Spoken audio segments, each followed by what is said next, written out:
आज हम देखने वाले हैं band your footage like a pro video editor. और उसके लिए मैं दो तरीके आज आपको दिखाने वाला हूं अपनी फुटेज को क्रिएटिव वे पे बैंड करने के लिए। नो डाउट ये तरीका बहुत पुराना है, बट कह सकते हैं कि ये हमेशा ट्रेंड में रहा है। और अगर स्मार्टली इसे अच्छी फुटेज इस पे यूज किया जाए तो ये काफी अच्छा रिजल्ट भी देता है। नॉट श्योर मेरे को इस फुटेज पे वो कैसा रिजल्ट देंगे, बट ठीक है, हम ट्राई जरूर करेंगे। तो सबसे पहला काम आपको क्या करना है, फुटेज को सिलेक्ट करना है। उसके बाद हमें इसको बैंड करना है। जैसे हम देखते हैं ना, डिफरेंट पर्सपेक्टिव में एक ही फुटेज को बैंड हुआ हो देखते हैं, it's look really amazing. Welcome to our Motion Graphics Gurukul channel. We are not here to entertain you, and we don't use any external plugins or templates in our tutorial. We share ideas we used in our day-to-day professional projects with our thought process, so tutorials are getting lengthy. So if you are here to see quick point-to-point tutorial, you can skip this channel or video. Don't waste your time, thank you.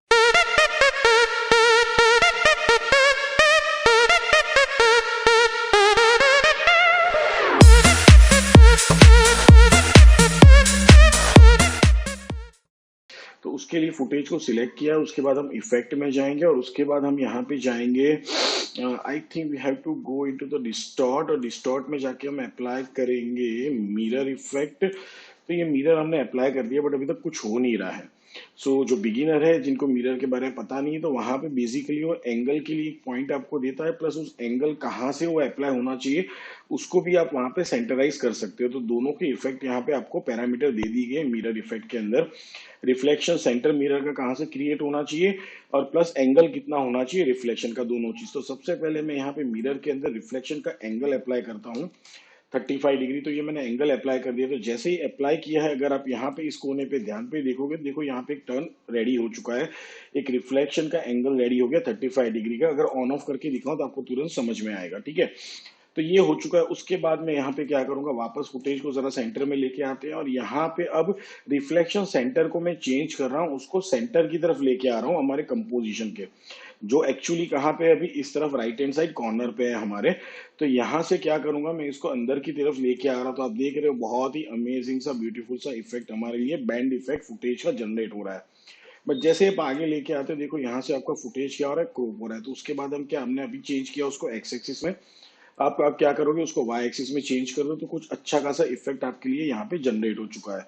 अब इसको आप smart way पे अलग अलग तरीके से use कर सकते हो। जैसे अभी मैं इसी को मिरर को मैं वापस से एक बार डुप्लीकेट करता हूँ। अब मुझे इसके अंदर वेरिएशन लेके आना है सपोज। तो मैं यहाँ पे क्या करूंगा, डुप्लीकेट तो कर लिया, बट यहाँ पे मैं रिफ्लेक्शन एंगल चेंज करता हूँ। So let me change to the 145 degree again. तो अब जैसे ये मैंने चेंज किया, कुछ ऐसा हो चुका है। एक बार क्या करेंगे, अभी वापस से हमारा जो रिफ्लेक्शन सेंटर है मिरर टू इफेक्ट का एक्स एक्सिस में, उसको वापस हम लेफ्ट साइड की तरफ ड्रैग करते हुए जाएंगे। तो आप देख रहे हो एक अमेजिंग सा ब्यूटीफुल सा इफेक्ट यहाँ पे वो जनरेट करे। उसके बाद आप इसको भी मूव कर सकते हो यहाँ पे। सो आप देख रहे हो एक अच्छा खासा, जैसे कहते हैं ना, क्यूबिक आइलैंड क्रिएट हो चुका है हमारे पास। वैसा एक ब्यूटीफुल सा आइलैंड बन चुका है। अब अगर आप इसको प्ले करते हो तो एक अमेजिंग सा हमारे लिए फुटेज का बैंड इफेक्ट यहाँ पे जनरेट हो चुका है। अब आप चाहो तो इसका रिवर्स इफेक्ट भी जनरेट कर सकते हो। तो मैंने यहाँ पे +45 डाला है। बेसिकली अगर आप देखोगे तो यहाँ पे क्या हो रहा है, 145 35 180। तो माइनस दो, अगर माइनस एंड प्लस भी वैल्यू, बट टोटल ऐसा होना चाहिए कि 180। आपको प्लस करने नहीं बैठना है, बस एंगल इतना होना चाहिए कि नॉर्मल फिगर को प्लस कर रहे तो 180 हो। तो अगर मैं यहाँ पे भी -145 अप्लाई कर रहा हूँ गाइस, तो आप देखो कि क्या होगा, ये ऊपर की तरफ चला गया। अब वापस मैं क्या करता हूँ, यहाँ पे एंगल को चेंज करने जाऊंगा कुछ इस हिसाब से। तो आप देखो ये अमेजिंग सा एक इफेक्ट मेरे लिए क्या कर रहा है, जनरेट कर रहा है यहाँ पे। तो आपको यहाँ पे वेरिएशंस अपने हिसाब से डिफरेंट फुटेज के ऊपर डिफरेंट तरीके से ये काम करेगा, और बहुत ही ब्यूटीफुल एंड अमेजिंग सा इफेक्ट आपके लिए क्या करेगा, वो जनरेट करेगा।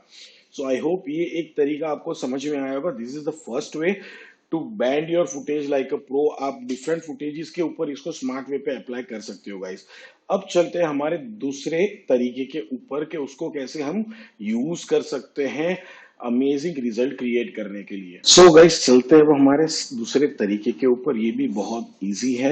इसके लिए हम यूज करने वाले हैं मोशन टाइल इफेक्ट। नॉर्मली आप लोगों ने यूज किया होगा, इसी को आज हम स्मार्ट वे पे यूज करने वाले। तो मैं मेरी फुटेज को थोड़ा शिफ्ट कर देता हूँ यहाँ पे। ओके, अब मैं क्या करूंगा, यहाँ पे इस फुटेज को सिलेक्टेड रखते हैं, और मैं सबसे पहले तो इस फुटेज के कॉम्प को क्रॉप करने वाला हूं। तो कैसे करेंगे, मेरा ये कंपोजिशन का जो साइज है फुल एच डी है, मतलब 1920 बाई 1080। तो यहाँ पे सबसे पहले क्या करेंगे, कंपोजिशन सेटिंग्स में जाएंगे यहाँ पे, और कंपोजिशन सेटिंग्स में जाके जो हमारा हाइट है उसको हम हाफ वैल्यू में डिवाइड कर देंगे। तो मैं हाइट की वैल्यू यहाँ पे कर देता हूँ 540, और इसको अभी हम क्या कर देंगे, ओके कर देंगे। तो जैसे आपने देखा यहाँ क्या हो गया, हमारा फुटेज डिवाइड नहीं हो रहा, कॉम्प डिवाइड हो गया है। तो footage as it is size में अगर मैं इसका पोजीशन चेंज करूं तो आप देख सकते हैं कुछ इस हिसाब से मेरा क्या हो रहा है, पोजीशन यहाँ पे चेंज हो रहा है। तो आपको समझ में आएगा ये कैसे दिख रहा है। बट मैं यहाँ पे हल्का से एक वेरिएशन कुछ इस हिसाब से रख रहा हूँ। एक देखो हल्का सा स्लांट यहाँ पे क्रिएट कर रहा है जो मुझे ब्यूटीफुल सा इफेक्ट देगा। So depends on your footage, you have to adjust your footage into the comp. अब ये रेडी हो चुका है। अब मैं क्या करूंगा, वापस से एक नया कंपोजिशन यहाँ पे क्रिएट कर रहा हूँ, बट उसका साइज में एक्चुअल जो साइज था मेरा फुल एचडी वही रखूंगा, और मैं उसको ओके कर देता हूँ। अब जो हमने फुटेज को क्रॉप किया था जिस कॉम्प को, उस कॉम्प को हमारे नए कंपोजिशन के अंदर लेके आते हैं तो ये कुछ ऐसा दिखेगा। और अब इसको हमें क्या करना है, हमारे नए कॉम्प के बॉटम पे सेट कर देना है, अलाइन कर देना है। तो मैं ये अलाइन बटन चूज करता हूँ तो ये नीचे सेट हो चुका है। अब क्या करना है, इस कंपोजिशन को सिलेक्टेड रखना है, इफेक्ट में जाना है, हम जाएंगे स्टाइलाइज के अंदर और चूज करेंगे motion type. Motion type choose कर लिया है हम लोगों ने। अभी आप यहाँ पे देखो कोई भी आपको डिफरेंस समझ में नहीं आ रहा है। हाँ, आपके पास सेंटर है तो उसका सेंटर भी यहाँ पे है मोशन टाइल का। जैसे हमारे पास मिरर इफेक्ट में सेंटर था, अगर मैं इसको मूव करके दिखाऊं तो आपको समझ में आएगा, दिख रहा है आपको, ये सेंटर यहाँ पे है। ओके, तो ये मुझे अभी यहीं पे रखना है, इसके अंदर कोई चेंजेस नहीं करने। पहला काम मैं क्या करूंगा, मोशन टाइल के अंदर यहाँ पे मैं ऑन कर दूंगा मिरर एजेस। तो मिरर मतलब कि एक प्रॉपरली रिफ्लेक्शन ये यहाँ पे जनरेट करेगा, जैसे हमने मिरर में किया था ना, बिल्कुल वैसा ही रिफ्लेक्शन ये यहाँ पे जनरेट करेगा। तो मैं अभी क्या करूँ, यहाँ पे जो आउटपुट हाइट है मैं उसको इंक्रीज करते हुए जा रहा हूँ। तो आप देख रहे हो कि अच्छा खासा, बट हाँ ऐसा जरूरी इस एग्जाम्पल के लिए ज्यादा वैल्यू अप्लाई करने की जरूरत नहीं है। आप हल्की सी वैल्यू, जितनी आपको जरूरत लग रही उतनी ही वैल्यू अप्लाई कीजिए। तो ये मेरा काम हो चुका है। अब अगर मैं इसको प्ले करता हूं तो आप देखो कि बहुत ही ब्यूटीफुल एंड अमेजिंग सा रिजल्ट मेरे लिए यहाँ पे क्या हुआ है, जनरेट हुआ है। अब थोड़ा मुझे लग रहा है कि यहाँ पे डिस्टेंस ज्यादा है, तो मैं क्या करूँ, कॉम्प 1 में आ जा रहा हूँ। यहाँ पे इसका पोजीशन में हल्का सा और ऊपर की तरफ कुछ यहाँ पे शिफ्ट कर देता हूँ। वापस चले आएंगे कॉम्प 2 के अंदर। तो नाउ इट्स लुक लाइक, जैसे हम देखते हैं ना, धरती और आसमान किसी एक छोर पे अगर दूरी पर देख रहे हैं तो एक होते हुए दिख रहे हैं। तो सेम काइंड ऑफ दो डिफरेंट वर्ल्ड, पैरेलल वर्ल्ड किसी एक जगह पे जाके एक दूसरे को मिल खा रहे हैं। वैसा यहाँ पे एक ब्यूटीफुल सा अमेजिंग सा साइंस फिक्शन वाला, या इंसेप्शन मूवी किसी ने देखा हो तो वैसा वाला एक सीन हमारे लिए, जैसा पहले वाले में जनरेट होता वैसा ही एक सीन यहाँ पे पैरेलल यूनिवर्स का सीन हमारे लिए यहाँ पे जनरेट होता हुआ दिख रहा है। सो आई होप ये दोनों चीजें आपको समझ में आई होगी। अब मेन एक चीज और, कि भाई यही चीज अगर आपको यूज करनी है अपने सोशल मीडिया प्लेटफॉर्म के लिए, इंस्टाग्राम रील हो गया या फिर उसका जो अभी रेगुलर पोस्ट साइज है उसके लिए, तो कैसे कर सकते हो, तो देखते हैं उस तरीका को भी। तो चलते हैं हमारे तीसरे तरीकों को देखने के लिए। तरीका सेम रहेगा, बट हाँ, सोशल मीडिया के लिए कैसे यूज करेंगे वो मैं आपको दिखा देता हूँ, बहुत सिंपल है। सो गाइज, जैसे भी आप स्क्रीन के अंदर मेरी ये फुटेज देख रहे हो, आपको यहाँ पे समझ में आएगा। तो ये है हॉरिजॉन्टल फुटेज। तो मैं सबसे पहले तो क्या करूँ, इसका साइज यहाँ पे छोटा कर देता हूँ। अब इसको बॉटम में सेट कर लेते हैं। पहला काम मुझे क्या करना है, इसका भी यहाँ पे कंपोजिशन को मुझे ट्रिम आउट करना है या क्रॉप करना है। तो मैं यहाँ पे इसको सिलेक्ट करता हूँ। आप चाहो तो बिना कट किए भी यूज कर सकते हो गाइस, कोई इश्यू नहीं है इसके अंदर। सिंपल सा तरीका कि अगर मैं यहाँ पे इसको ऑन कर लूँ, टाइटल एक्शन की जगह पे प्रोपोर्शनल ग्रेड, ठीक है, तो ये एग्जैक्टली इसका सेंटर है। ठीक है ना। तो मैं अभी क्या करूंगा, इसका स्केल यहाँ पे इंक्रीज करते हुए जा रहा हूँ कुछ इस हिसाब से। तो यहाँ पे दिक्कत क्या होगा मेरे लिए, ये आप काम कर सकते हो विदाउट कंपोजिशन को क्रॉप किए बिना भी।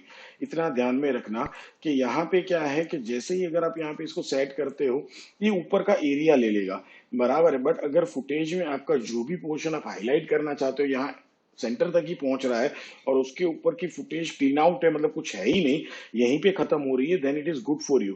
बट मेरे लिए क्या हो रहा है, यहाँ पे आसमान और भी ऊपर है, तो मेरे को इसको कट या ट्रिम करना ही पड़ेगा। तो इसके लिए मैं क्या करूंगा, वापस कंपोजिशन में चलते हैं, कंपोजिशन सेटिंग्स में चलते हैं, और मैं यहाँ पे क्या करूंगा, इसका हाफ मुझे करना है, तो दैट इज 960, बराबर है। हमारा 1920 का हाफ होता है 960, तो ये मैंने ओके कर देना है।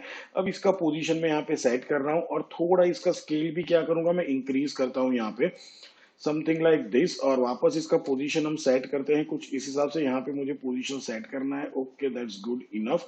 थोड़ा सेंटर में रख रहा हूँ, या फिर I think let's go for the side view. Okay, कुछ कॉर्नर में ही रखते हैं हम, और यहाँ पे मैंने कुछ इस हिसाब से इसको सेट कर देना है, गुड इनफ। अब करेंगे क्या भाई, सेम तरीका फिर से अप्लाई करेंगे, एक नया कंपोजिशन क्रिएट करेंगे, और यहाँ पे वापस में क्या कर देता हूँ, हमारा शॉर्ट्स या जो रील का साइज रहता है वर्टिकल 1920 वही भी अप्लाई करते हैं, ओके करके नया कंपोजिशन क्रिएट करते हैं। कॉम्प 1 को वापस यहाँ पे लेके आ जाएंगे हम लोग, इसको बॉटम में सेट करेंगे, हम हाइड कर देते हैं हमारे प्रोपोर्शनल ग्रिड को यहाँ पे, और सेम तरीका वापस से क्या करेंगे, इफेक्ट में जाएंगे, मोशन टाइल अप्लाई करेंगे, मिरर एजिस यहाँ पे सिलेक्ट कर लेंगे, और यहाँ पे मैं क्या करूंगा, इस हिसाब से इसको जनरेट कर लूंगा।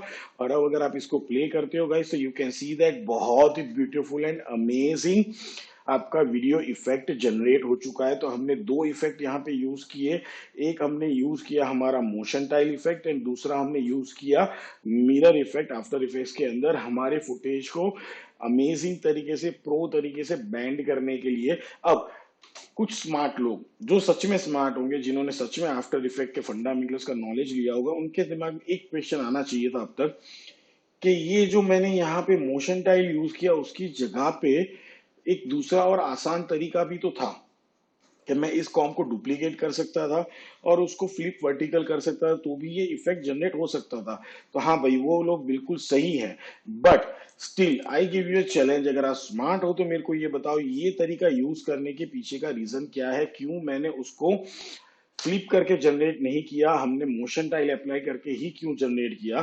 तो इसका क्वेश्चन अगर आप सच में फंडामेंटल जानते हो आफ्टर इफेक्ट्स के और आप समझते हो तो मुझे नीचे कमेंट में जरूर बताना। और अगर ये तरीके आपको पसंद आए तो ट्यूटोरियल को लाइक जरूर कर देना, चैनल को सब्सक्राइब भी कर देना और दोस्तों के साथ शेयर जरूर कीजिएगा। मिलते हैं नेक्स्ट टाइम, गुड बाय।